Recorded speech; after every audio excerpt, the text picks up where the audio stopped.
How might an L-1 visa application affect a pending I-526E petition? An L-1 visa application should not adversely affect the adjudication and outcome of a pending I-526E petition.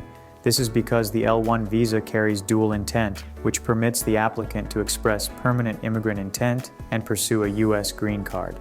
Thus, an EB-5 investor with a pending I-526E petition should have no issues applying for an L-1 visa, and likewise, the fact of their applying for an L-1 visa should have no negative impact on their pending I-526E petition. L-1 visa.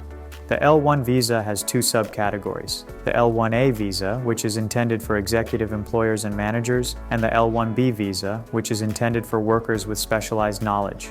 According to the website of United States Citizenship and Immigration Services, USCIS, to be eligible for either subcategory of the L-1 visa, the applicant must have been employed by a qualifying company overseas for one continual year within the 3 years prior to their entry to the United States.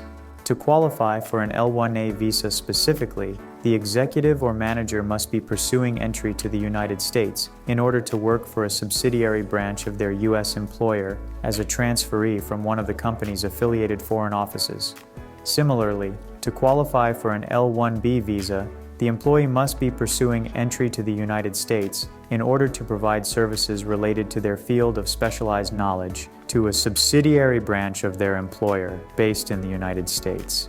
For both the L-1A and L-1B visas, the employer must file Form I-129 on behalf of the prospective visa holder to acquire lawful authorization for the employee to work and live in the United States. Form I-526E, Immigrant Petition by Regional Center Investor.